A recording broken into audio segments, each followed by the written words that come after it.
The grand old conservatory building, with its stone lions guarding the entrance and its windows glowing like sheets of gold in the evening light, was a palace of sound. Inside, the air was never truly still. It hummed with the distant scales of a clarinet, the thump of a cellist's bow, and always, always the piano. The notes chased each other down the marble hallways, a river of music that everyone who worked and studied there learned to swim in. Clara was one of the swimmers. But she was not a student. She wore not elegant black concert wear, but simple, durable closed dark trousers, a soft sweater that had seen many washes. Her shoes were quiet, rubber-soled things that made no sound on the polished floors. She was part of the small army that kept the palace running, moving through it with a feather duster, a mop, and a large rolling cart stocked with cleaning supplies. Her shift began as the last of the daylight faded. While the city outside buzzed with evening life, Clara's world became the hushed corridors of the conservatory. She emptied wastebaskets filled with crumpled sheet music and discarded pencil nubs. She wiped down mirrors in practice rooms, her reflection a quiet ghost among the stands and instruments. She polished the grand handrails of the main staircase, feeling the smooth, cool wood under her cloth. The students, wrapped in their own worlds of pressure and passion, flowed around her. A young man with a violin case tucked under his arm rushed past, humming a complex melody. Two sopranos argued lightly about a phrasing in the hallway. They were like bright, loud birds, and Clara was a mouse in the walls. They saw her, of course, but they didn't see her. A nod, sometimes a polite good evening, but mostly she was part of the scenery. The woman who made sure the practice rooms were clean and the pianos were free of dust. And the pianos. Clara loved them. Not the shiny, monstrous concert grands on the stages. Those were for other people. She loved the workhorses in the small, windowless practice rooms. Each had its own personality. Room 4B's piano had a sweet, melancholic treble. Room 7's had a key that stuck if you didn't hit it just right. She knew them all by touch and sound, a secret knowledge gained from the most precious 30 minutes of her day. That time came at the very end of her shift, just before midnight. The conservatory was a different creature then. The frantic energy had drained away, leaving behind a sleepy, resonant silence. The only sounds were the sigh of the old heating pipes and the distant tap of the night watchman's footsteps. This was when Clara would finish her last roux, put her cart away in its closet, and then, with a look up and down the empty hall, slip into practice room 3. Room 3 was special. It was tucked at the end of a lesser-used corridor. Its piano, a sturdy but older model, was considered good enough for beginners, which meant the advanced students usually left it alone. For Clara, it was perfect. She would close the door, and the world outside would cease to exist. She would sit on the bench, which she kept at just the right height, and let out a long, slow breath. Her hands, which were strong from work, would rest gently on the keys. They were not a pianist's hands, not by the standards of this place. They were slightly rough, with short, practical nails. But when they touched the ivory, something gentle woke up in them. She never played the showy pieces she heard echoing through the halls, the thunderous concertos, the dizzyingly fast etudes. The music that came from her was different. It was the music of her childhood, from a small village in the east where her grandmother had played an old upright. It was folk tunes, transformed by memory and feeling into something richer, sadder, and more beautiful. It was melodies she made up herself, simple patterns that grew and twisted like vines, telling stories without words. Stories of green hills, of long journeys, of loneliness, and of small, stubborn joys. She played quietly. The soft pedal always held down, so the sound was a private murmur, just for her and the sleeping building. In these moments, she wasn't the cleaner. She was just Clara, full of music, One floor above, in a much larger and brighter practice room, a different kind of music was being made. It was loud, precise, and furious. The pianist was a young man named Julian. He was everything the conservatory celebrated, young, gifted, and painfully aware of it. His dark hair was always perfectly in place, his clothes tailored and sharp. He had won competitions, his picture was in brochures, and teachers spoke of him as a once-in-a-generation talent. But talent, to Julian, was not a gift to be grateful for. It was a weapon and a shield. He believed in a strict hierarchy of the world. At the top were artists like him, the ones who understood the sacred language of the great composers. Below was everyone else. His fellow students were rivals to be bested. His teachers were stepping stones. And people like Clara? They were part of the machinery, like the heating system or the lights. Necessary, but utterly insignificant. He was preparing for the International Goldman competition, the most important event of his life so far. Every note had to be a diamond flawless, hard, and brilliant. Tonight, it wasn't working. A complex passage in the final movement of a Prokofiev concerto kept tripping him up. His fingers, usually so obedient, felt thick and clumsy. He'd play it, hit a wrong note, curse under his breath, slam his hands down in a jarring discord, and start again. The frustration was a hot coal in his chest. He needed perfection, and the piano, this room, the very air seemed to be denying it to him. He decided he needed a change of scenery, a different instrument to shake the bad luck.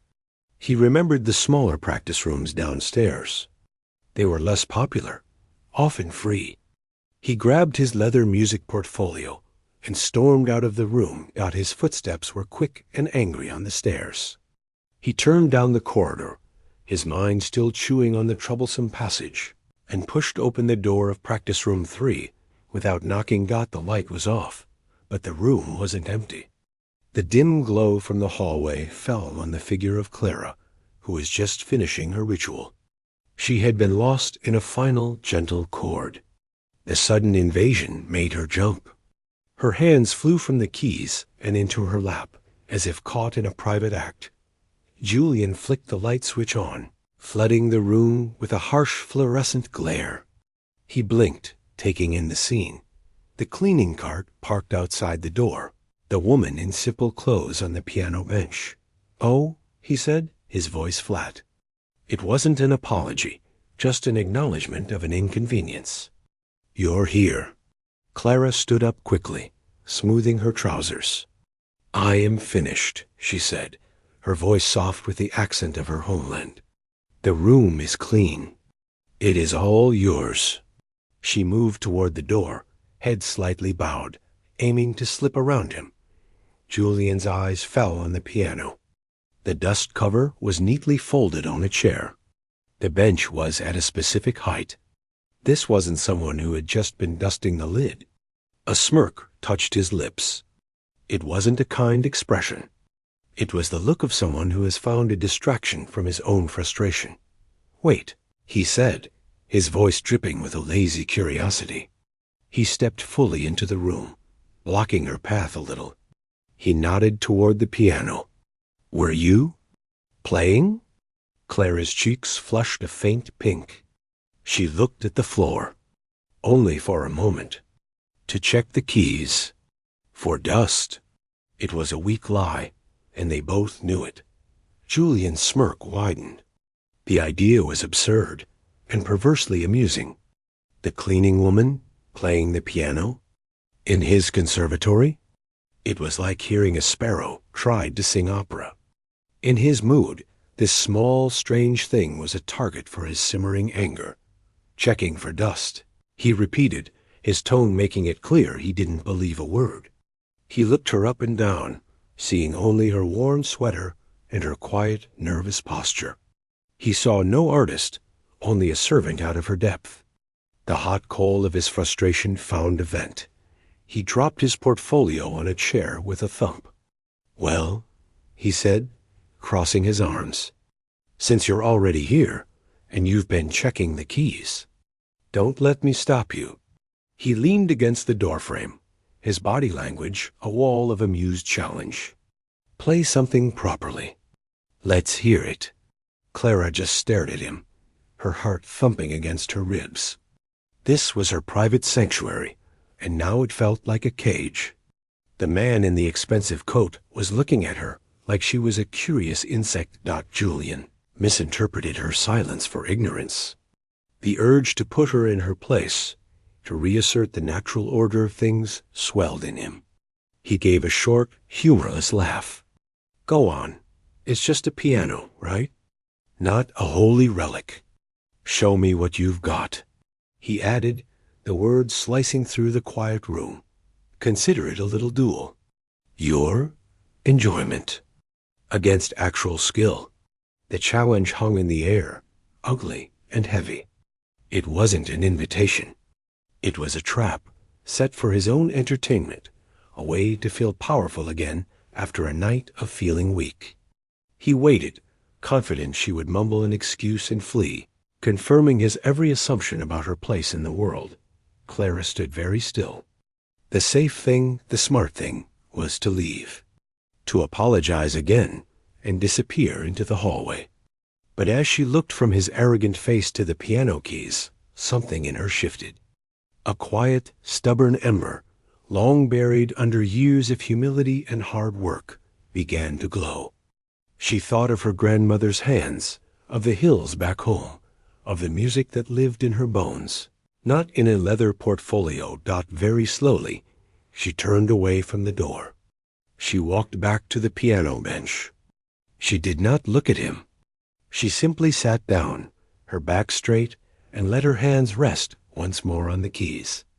The roux. The air in the small practice room felt suddenly thick and still. The harsh fluorescent light buzzed softly overhead. Clara sat on the bench, her hands resting on the cool ivory keys, but she didn't press them. Not yet. She could feel the young man's eyes on her back, a weight of expectation that was not hopeful, but hungry for her to fail. He wanted a clumsy scale, a child's tune, something to confirm the world as he understood it. For a long moment, there was only the sound of her own breathing and the distant, muted thump of the old building's pipes. Her heart was a frantic drum against her ribs.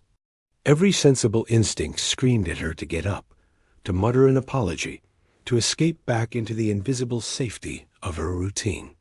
This man, with his sharp clothes and sharper tone, belonged here. She did not. She was an intruder in this moment, but another feeling, deeper and older than fear, held her in place. It was a quiet rebellion. It wasn't about him, not really. It was about the piano under her fingers, the one faithful friend in this grand, cold building. It was about the 30 minutes of truth she stole for herself every night. To run now would be to let his arrogant words become true. It would be to agree that the music inside her was just dust to be checked for and wiped away. So she stayed. She closed her eyes, shutting out the sterile room, the watching figure, the entire palace of polished sound. In the darkness behind her eyelids, she went home, not to the small, tidy apartment she rented in the city, but to the place of her bones. She saw the low, green hills of her village, blanketed in wildflowers in the spring, crusted with snow in the winter. She smelled the wood smoke from her grandmother's chimney, a sharp, sweet scent that clung to wool sweaters. She heard the rhythmic creak of the old water pump, the chatter of birds at dawn, the silence of a deep, starry night. It was a world of hard work and simple things, but it had a heartbeat, a melody all its own, and she heard her grandmother's piano. It was an ancient upright, its wood scarred, its keys yellowed and chipped. Her grandmother, a woman with hands twisted from years in the fields, would sit at it in the evening. She didn't play from sheet music. She played from memory, from feeling. She played the old songs, the wedding tunes, the harvest dances, the lullabies that were so old no one knew who wrote them. They were melodies that told stories of love and loss, of planting and waiting, of joy that was fierce because life was hard. That was the music in Clara's blood.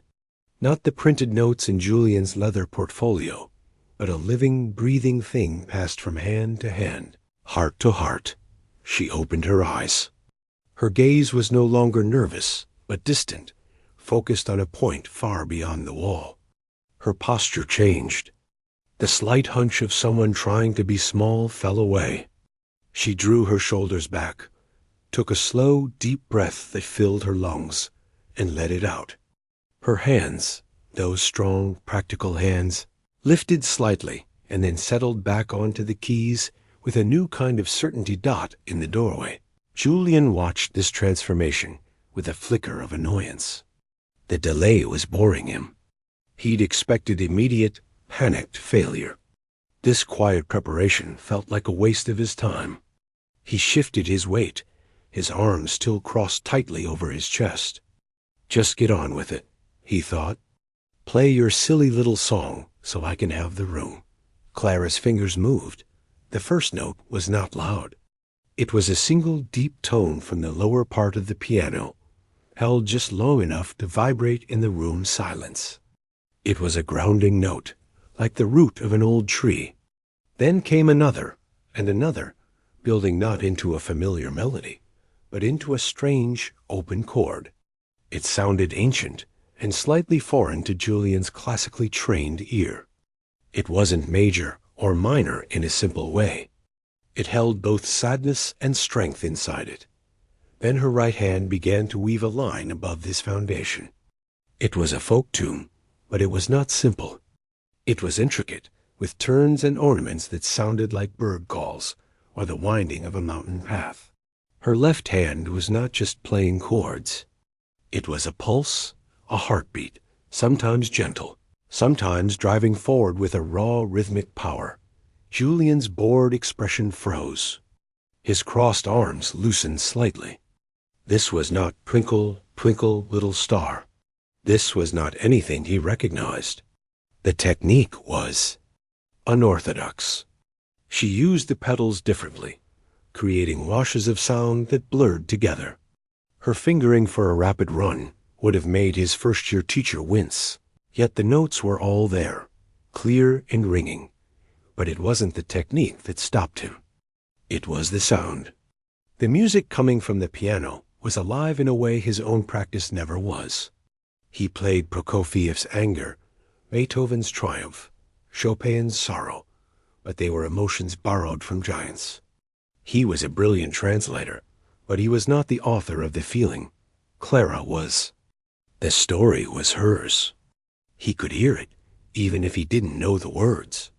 The melody in her right hand sang of a wide, open sky and a longing for something distant. The deep, rolling left hand spoke of the earth, of labor, of something enduring and heavy. There were moments of incredible lightness, where the notes seemed to dance and laugh, followed by passages of such profound sorrow that the air in the room felt cold. She wasn't just playing notes. She was remembering. She was painting with sound. A phrase would rise, hopeful and sweet, and then fall back, weighed down by memory. A series of tight, rapid notes sounded like anxious heartbeats, and resolved into a slow, aching chord that hung in the air like a question. Julian found he was no longer leaning. He was standing straight. His arms had fallen to his sides. The smirk was gone, wiped clean from his face. He was listening, truly listening, for the first time all night, perhaps for the first time in a very long time. He heard the village in the music. He heard the grandmother. He heard the journey across borders, the loneliness of a crowded city where you are unseen, the quiet triumph of a long day finished, the sacred privacy of a memory held close. He heard a soul, naked and unadorned by theory or ambition. A cold wave, starting in his stomach and spreading out to his fingertips, washed over him. This was regret. Instant, deep, and humiliating. He had challenged her, thinking it was a joke, a way to blow off steam. He had framed it as a duel, his superior skill against her amateur dabbling. But this was no duel. A duel implies two rivals in the same arena. They were not in the same arena. He was in a brightly lit, perfectly measured competition hall. She was in a vast, shadowy landscape of human experience. His weapon was a polished razor. Hers was the ocean dot she moved into a final section. The music became more resonant, the chords fuller, the melody in the right hand more passionate, crying out. It wasn't a cry of anger, but of ache, of a love so deep it was inseparable from pain. Then, gradually, it began to soften. The landscape of sound she had built started to recede, like a view from a train window, slowly fading into the distance. The notes became fewer, the spaces between them longer, with a touch so gentle it was almost a breath. She played the last few notes a simple, unresolved little phrase that hovered in the air, sweet and sad and true. Then she lifted her hands and let them rest in her lap. The final note faded into absolute silence. The room felt different. The air was charged. The ordinary practice room, with its scuffed floor and acoustic tiles, felt like it had just held something sacred. Clara did not turn around. She did not look for his reaction. She simply sat for a moment, her head bowed, coming back to herself from that faraway place. Then, with the same quiet practicality with which she did everything, she stood up. She carefully pulled the dust cover over the piano keys, smoothing out the wrinkles. She picked up the small cloth she used for polishing and placed it on her cart outside the door. Only then did she finally glance toward Julian. He was still standing exactly where he had been, but he seemed smaller. The arrogance that had filled the doorway was gone, replaced by a stricken, hollow look. He was staring not at her, but at the piano, as if he could still see the ghost of the music hanging over it. Their eyes met for a second. Clara's face showed no triumph, no anger. There was just a quiet exhaustion and a deep, private knowing.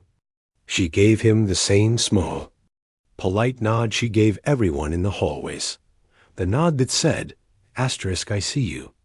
You may pass *" and then she turned. She pushed her cleaning cart, its wheels making a soft, familiar rumble on the hardwood floor. She walked down the corridor, away from room 3, away from the frozen young man, and disappeared around the corner toward the service closet. Julian was left alone in the doorway. The silence now was deafening. He tried to swallow, but his throat was tight. The hot coal of his frustration had been extinguished, leaving only cold ash. He had wanted to be impressed by skill, so he could patronizingly acknowledge surprising bit of talent. Instead, he had been unmoved by technique and devastated by truth. He had not heard a performance. He had witnessed a confession. And he knew, with a certainty that chilled him to his core, that he had nothing in his entire repertoire, in all his years of perfect training, that could ever answer it. The silence in the practice room was a physical thing. It wasn't just the absence of sound. It was a heavy, humming quiet that seemed to press in from the walls, filled with the ghost of the music that had just lived there. Julian stood in the doorway, unable to move. He felt strangely exposed, as if the last few minutes had stripped away not just Clara's quiet exterior, but his own as well. The final, unresolved chord she had played still echoed in his mind. It didn't fade like a normal sound. It just hung there, a question mark in the air. He realized he was holding his breath and let it out in a slow, shaky stream. His hands, which were always so sure, felt cold and useless at his sides. He took a step into the room. The space felt different. The scuffed piano, the plain walls, the single chair, they were the same, but they seemed charged with meaning now. This wasn't just practice room 3, a utility space for working out finger exercises. It was a place where truth had been spoken, and he had been the rude, shouting fool who had barged in demanding to hear it. His eyes fell on the piano bench, still slightly out from the keyboard. He could almost see the impression of where she had sat. He thought of her hands, those capable, work-worn hands, and how they had transformed from tools of cleaning into instruments of such profound expression. The disconnect between what he had seen and what he had heard was so vast it made his head spin. He had looked at the sweater, the sensible shoes, the quiet demeanor, and he had seen nothing. A blank space. A person who existed only to tidy up after the real artists. And she had looked at him, with his leather portfolio and his tailored coat and his impatient scowl, and she had seen. What? Probably just another proud, noisy student. Another boy playing at being a man, mistaking difficulty for depth. The shame arrived then, not as a hot flush, but as a deep, cold, sinking feeling in his gut. It wasn't just embarrassment for his rude challenge. It was a fundamental shame about the person he had chosen to become. He had spent years building a fortress of his own talent. Every competition win was another brick. Every compliment from a teacher was a layer of mortar. He lived inside that fortress, looking down on the world outside, believing that the only things of value were inside with him. Technique, theory, the approval of important people. Clara's music had blown a hole straight through the wall. It came from outside. It was built from different things, from soil and memory and hard work of a different kind. It had a power his flawless etudes did not. It didn't ask for approval. It simply was. And in its presence, his fortress felt suddenly like what it was, a cold, lonely, echoing place. He walked slowly to the piano. He didn't sit. He couldn't bring himself to touch it. He just stared at the dust cover, neatly tucked over the keys. He remembered his own words, dripping with contempt. Asterisk, consider it a little duel. Your enjoyment against actual skill. Asterisk, a bitter taste filled his mouth. What was skill? The ability to play the right notes at the right time with the right force. He could do that in his sleep. He had just watched skill redefined. Her skill was connection. It was the ability to take feeling and memory and pour it directly into sound, without the filter of ego, without the desperate need to be seen as brilliant. Her enjoyment was not a shallow pleasure. It was a deep, sacred communion with something inside her, and it had demolished his actual skill without even trying. He thought about running after her. The impulse was strong, to find her in some closet, stacking clean towels or refilling soap dispensers, and what? Apologize? What words could possibly fit? I'm sorry I mocked you before you showed me you possess an artistry I can only dream of? It sounded ridiculous, even in his head. More than that, he feared it. He feared seeing the quiet judgment in her eyes, the complete lack of need for his apology or his understanding. That would hurt more than her silence. He also knew, with a certainty that chilled him, that he could not play now. The idea of sitting at this piano and hammering out the Prokofiev, with all its calculated anger and showy difficulty, made him feel sick. It would be a violation. It would be like shouting nonsense syllables in a cathedral. He picked up his leather portfolio. It felt heavy and absurd, a prop from a play he was no longer sure how to perform. He switched off the light, plunging the room back into the dim glow from the hallway. He closed the door softly behind him. The walk back to his own practice room was different. The conservatory felt alien. The portraits of famous composers lining the walls seemed to watch him with disapproving eyes.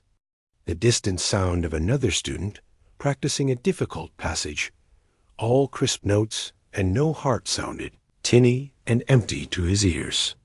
He reached his room, the one with the better piano and the better light, but he didn't go in. He just stood outside the door, feeling utterly lost. The goal that had driven him for months, the Goldman, competition, suddenly seemed like a cardboard cutout of a dream. What was the point? To play perfectly for a panel of judges who were just older versions of him, living in their own fortresses? To win a prize that would only add another brick to his walls? The hunger for it was gone, evaporated in the raw, real humanity of Clara's music. He didn't go home. Instead, he walked. He left the conservatory and wandered the sleeping streets of the city. The cool night air on his face was a relief. He passed closed cafes and glowing street lamps. His mind a jumble of images. Her hands on the keys, the distant look in her eyes, the way her whole body had seemed to breathe with the music. He realized he didn't even know her name. She was the cleaning woman. That was the category he had put her in, and he had never thought to look further. How many others were like her? How many people did he move past every day, dismissing as part of the scenery, who contained entire universes inside them? The thought was humbling in a way that was almost too large to grasp. He thought about his own music. When was the last time he had played something just because he needed to say it? When was the last time he had connected a phrase to a real feeling, not the feeling the composer was supposed to have, but a feeling of his own? He couldn't remember. His practice was a series of problems to be solved. This passage is too fast. This dynamic is unclear. This chord transition is clumsy. It was engineering. Clara's playing was gardening. It was tending to something living and letting it grow. He ended up on a bridge overlooking the dark river. He leaned on the cold stone railing and looked down at the water reflecting the city lights.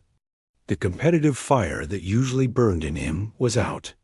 In its place was a hollow ache and a strange, faint glimmer of something else. It wasn't inspiration. It was more like a sense of direction, or the first crack of light under a locked door. He had come to the conservatory to learn how to make sound. Tonight, he had learned there was a difference between sound and voice. He had a magnificent sound. Clara had a voice. And he had, with his arrogance, accidentally shown himself that his sound was empty without one. He knew he would not sleep. He also knew he could not go back to practice as usual. The duel was over, and he had lost in the most complete way possible. But the loss didn't feel like an ending. It felt like a brutal, necessary beginning. He had been challenged, not by her, but by the reflection of his own smallness in the face of her bigness. He pushed himself away from the railing and turned back toward the city. He didn't have a plan. He just knew that the young man who had swaggered into practice room 3 a few hours ago, frustrated by a tricky musical passage, was gone. Whoever was walking home now was someone else, someone confused, ashamed, and, for the first time in a very long time, quietly awake. The next morning in the conservatory felt like walking onto the stage of a play he no longer knew the lines to. Julian moved through the familiar routines with a strange detachment. The sunlight streaming through the high windows seemed too bright, the chatter of students too loud. He saw his reflection in a polished door, the same sharp coat, the same carefully styled hair, and it felt like a costume. He had a scheduled lesson with his professor, a man he both respected and feared. The professor's studio was a temple to achievement, lined with awards and signed photographs of famous musicians. Julian took his seat at the grand piano, his portfolio unopened on his lap. Well, the professor began, peering over his glasses. The Prokofiev. Let's hear the final movement. The technical run in the cadenza was giving you trouble. Have you conquered it? Julian looked at the piano. His fingers, which usually itched to begin, felt heavy and reluctant. He thought of the other piano downstairs, the one that still held the echo of last night's music in its strings. I've been thinking, Julian started, his voice sounding foreign to his own ears. Think later. Play now, the professor said, not unkindly. This was their usual rhythm. Julian placed his hands on the keys. He launched into the passage that had frustrated him. This time, his fingers obeyed. The notes were clean, precise, and incredibly fast. He played it perfectly. It was a mechanical marvel dot. He finished the difficult section and stopped, his hands hovering. Excellent. The professor boomed, a smile breaking across his face. There, you see? Discipline and repetition. That is what separates the serious from the sentimental. That was flawless. The word flawless hung in the air. It was the highest praise in this room. But to Julian, it now sounded like the loneliest word in the world. Flawless. Empty. A perfect container with nothing inside. He thought of Clara's playing. It was not flawless. It had rough edges, breaths between phrases that were too long, ornaments that were almost messy with feeling. It was full of flaws, and because of that, it was full of life. The professor's smile faded as he tilted his head. The feeling is flat. It's a machine gun, not an argument. Where is the anger? The defiance? You played the notes of rage, but I feel no heat. Again, this time mean it. Julian tried. He tried to conjure the anger. He thought of the competition, of the other pianists, of his own high standards. He played again, forcing the dynamics, hammering the accents. It was louder. It was more aggressive. Better. The professor nodded. Better. But it is still an imitation of anger. It is not coming from here. He tapped his own chest. You must find it within. This is the next step for you, Julian. Moving from technical mastery to artistic authority. Julian felt a cold sweat on the back of his neck. Find it within. Where was within for him? His inner world was a catalogue of other people's music, a stack of criticism and praise, a burning desire to win. Was there anything else? He had no folk songs from a grandmother. He had no green hills in his memory. He had practice rooms and metronomes and the smell of ink on sheet music. I don't know if I can, Julian said quietly, the admission shocking both of them. He never admitted weakness here. The professor studied him, his keen eyes missing nothing. What has happened? You are different today. The confidence is gone. Julian looked down at the black and white keys. I heard someone play last night, he said, the words coming out slowly. Not a student, not a professional. It was. It was the cleaner. The woman who works evenings. The professor's eyebrows shot up. He opened his mouth, likely to dismiss it, but something in Julian's defeated posture stopped him. And she played something from her home. Something old. It was? Julian searched for the word his professor would understand. It was technically unrefined, unorthodox, but it was the most authentic thing I have ever heard. He finally looked up. It had a voice. My playing, it just has sound. A long silence filled the room. The professor leaned back in his chair, steepling his fingers. He didn't laugh. He didn't scoff. He looked thoughtful and slightly sad. Ah, he said softly. You have had an encounter with the source. The source? Music does not begin in conservatories, Julian, the professor said, his voice uncharacteristically gentle. It begins out there. He waved a hand toward the window, toward the city and the world beyond. In fields, in kitchens, in places of joy and suffering. It begins as a human noise. He gestured around the studio, at the scores and the awards, we are the librarians, the translators. We take that raw noise and we codify it, we perfect it, we build magnificent structures upon it, but never forget where the foundation lies. Sometimes we librarians forget the original text. We become so in love with the beauty of the library itself that we think we wrote the books. He stood up and walked to the window. This woman? She is not a librarian. She is a living page of that original text. You were rude to her, I assume?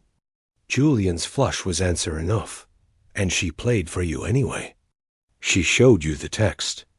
And now, the professor turned, the library feels hollow to you. This is a painful gift, Julian. Many go their whole careers without receiving it. They play perfectly and die perfectly empty. What do I do? The question was a plea.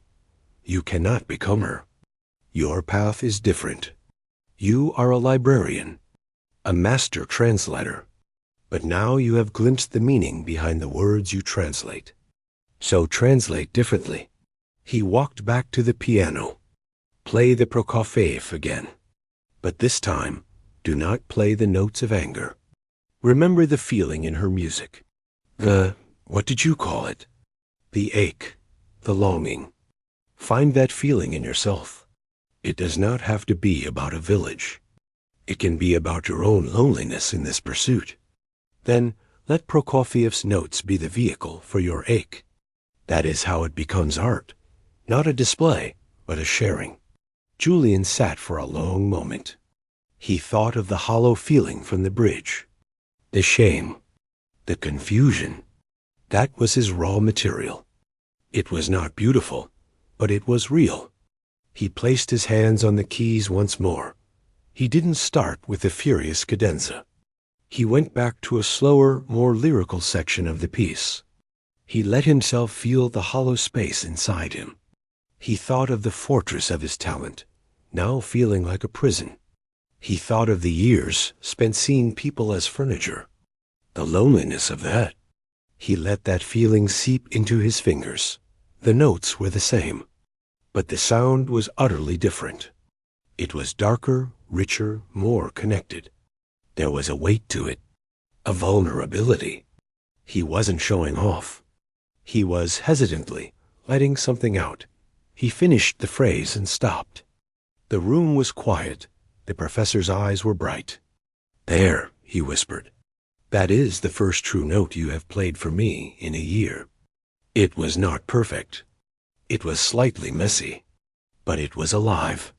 Now," he said, his usual sternness returning, but with a new warmth behind it, "you have 2 months until the Goldman. Your job is no longer to conquer this piece. Your job is to let this piece conquer you. To let it mean something. It will be harder than any technique. It will hurt. But it is the only work worth doing." Julian left the lesson walking on unsteady ground. The goal was the same, the competition, but the path had completely changed. He did not go to a practice room. He went to the conservatory's small library and found a section on folk music from Eastern Europe. He took out a few books, not to play the melodies, but to read about them, to understand the soil they grew from. For the rest of the day, he was painfully aware of every staff member he passed, the man polishing the floors, the woman arranging flowers in the lobby, the guard at the door. He wondered about their stories, their music. He saw Clara's cleaning cart once, parked outside a rehearsal hall. He stopped, his heart thumping. He saw her inside, methodically wiping down the stands. He watched her for a moment, this woman who held an ocean inside her, doing her ordinary work with quiet dignity. He did not approach. He knew now that an apology from him would be for his benefit, not hers. She had given him a gift, though she never intended to. The only proper thanks would be to honor it. To change. That evening, he finally went to a practice room. But he didn't open Prokofiev. He sat at the piano in the quiet, and for the first time in his adult life, he tried to play something that wasn't written down. Just a few chords, a searching melody. It was clumsy. It was childlike. It went nowhere. But it was his. A first fumbling attempt to find a voice, not just polish a sound. It was a small, fragile thing in the quiet room. But it was a beginning. Time in the conservatory took on a new rhythm. The frantic, anxious tick-tock towards the Goldman competition was still there, but for Julian, another, slower beat played underneath it. He practiced with a focus that was different. It was less like building a wall, brick by perfect brick, and more like digging a well, searching for water in the dark. He still worked on the Prokofiev, but he would often stop in the middle of a furious passage. He would close his eyes, his hands falling still, and just sit. He was listening, not to the echo of the notes, but to the silence inside himself, trying to find the real feeling that belonged there. Sometimes he would play a single, simple phrase from the concerto over and over, not to get it right, but to find out what it meant. Was it anger? Or was it desperation? Was it a cry for help disguised as a shout of triumph? It was messy work. Some days, he felt like he was losing his talent, his fingers becoming clumsy as his mind wrestled with these new, shadowy questions. His professor would listen, sometimes nodding, sometimes frowning. "You are unlearning," he said one day. "It is necessary. The technique is still in your hands. You are just asking your heart to hold the reins for a while. It will be an awkward rider at first." Julian began to do something he had never done before. He listened. He would sit in the back of the concert hall during student recitals, not to critique, but to try and hear the person behind the performance. He listened to the janitor, humming a tune as he emptied the bins. He heard the sadness in a violinist's slow movement, a sadness that perhaps had nothing to do with the composer. The whole building became a chorus of hidden stories. And always, his mind returned to the small practice room on the lower floor. He never went back to room 3. It felt like a sacred space he had violated. But he saw Clara often. He made a point of it. Not to speak, but to see. He would notice her pushing her cart down a corridor in the late afternoon, a silhouette against the long windows. He saw her carefully watering the few hardy plants in the lobby. He once passed the open door of a storage closet and saw her inside, organizing shelves of sheet music with a careful, unhurried precision. He watched her hands, those remarkable hands, as they performed these ordinary tasks with a kind of gentle respect. He learned her schedule. He knew which evenings she worked. Sometimes, if he was working late himself, he would hear the distant, soft rumble of her cart's wheels as she finished her rounds. It was a sound that now brought him a strange sense of peace. A reminder. He wanted to thank her. The desire was a constant ache. But every time he thought of walking up to her, the words died in his throat. "Thank you for humbling me? Thank you for showing me I was empty?" It all sounded selfish, like he was making her moment about his own transformation. And he knew, deep down, that she didn't do it for him. She had played for herself because he had backed her into a corner, and because the music in her demanded to be heard. His presence had been an accident. His education was a byproduct. So he stayed silent. His thanks became a change in his behavior. He began to hold doors for the staff. He looked the cafeteria workers in the eye and said, "Thank you." He stopped leaving his practice room, a mess of scattered scores, tidying it up before he left.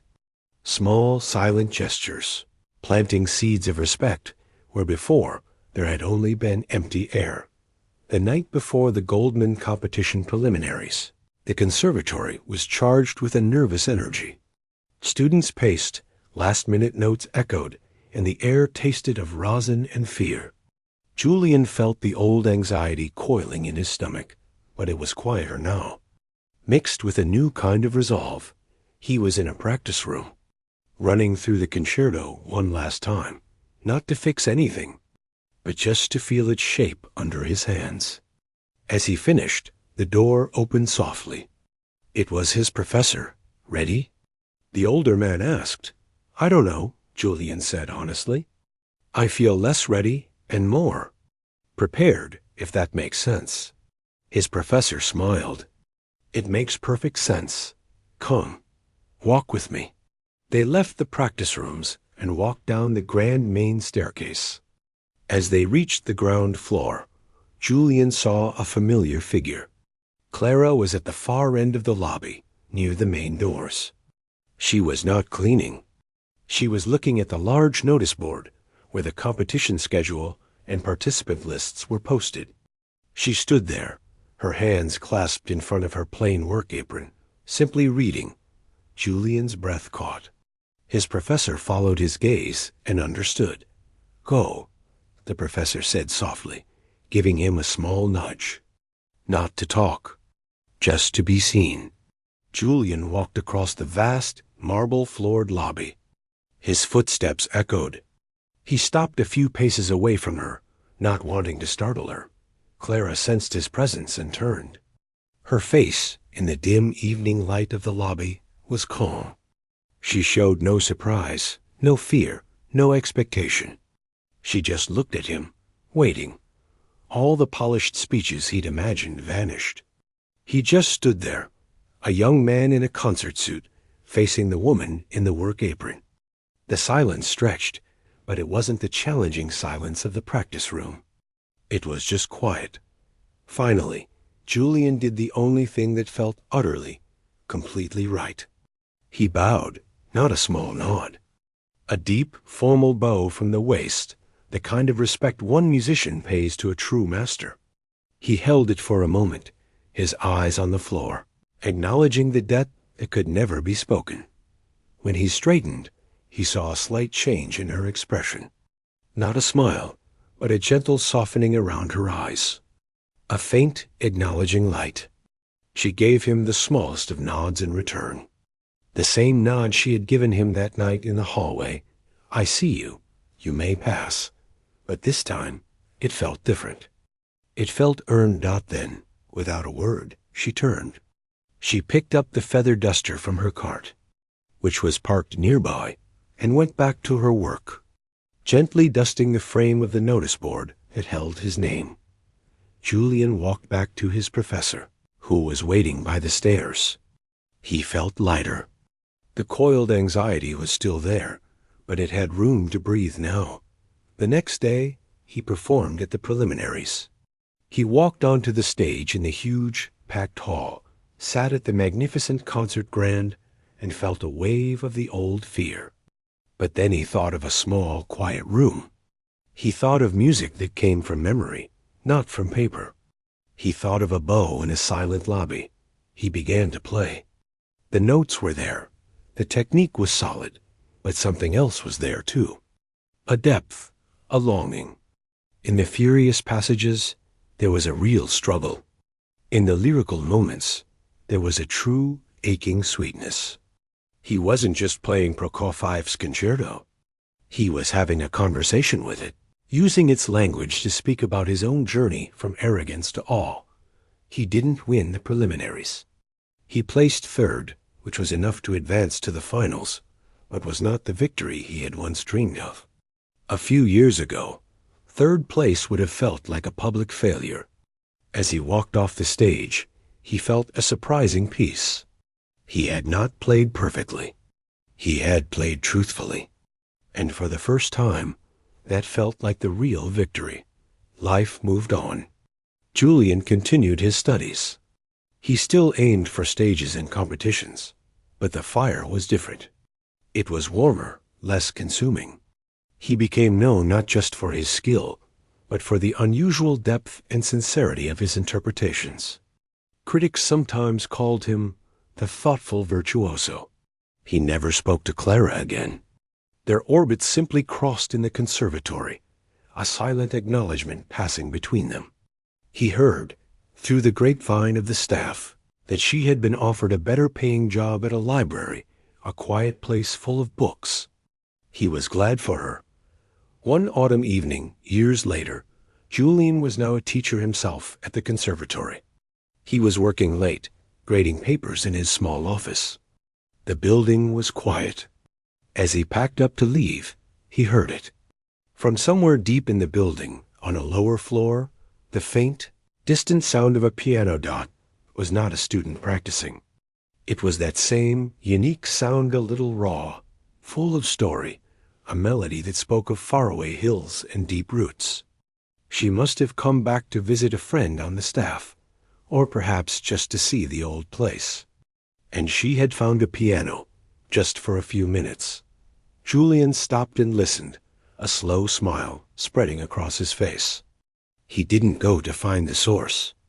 He just stood in the dark hallway, leaning against the wall, and let the beautiful, imperfect music wash over him.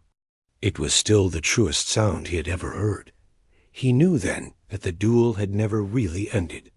It had become a conversation, one that had changed the course of his life.